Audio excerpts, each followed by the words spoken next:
You ask Tiger to solve. This deals with linear equations with one unknown. The final result is n equals -11/9. Let's solve it step by step.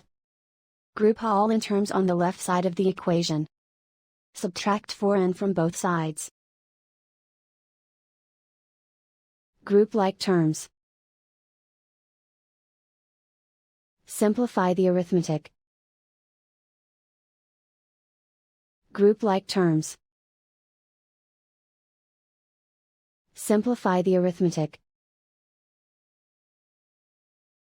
Group all constants on the right side of the equation. Add 9 to both sides. Simplify the arithmetic.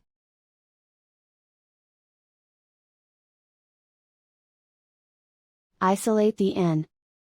Divide both sides by -9. Cancel out the negatives. Simplify the fraction. Move the negative sign from the denominator to the numerator. And so the final result is n equals -11/9.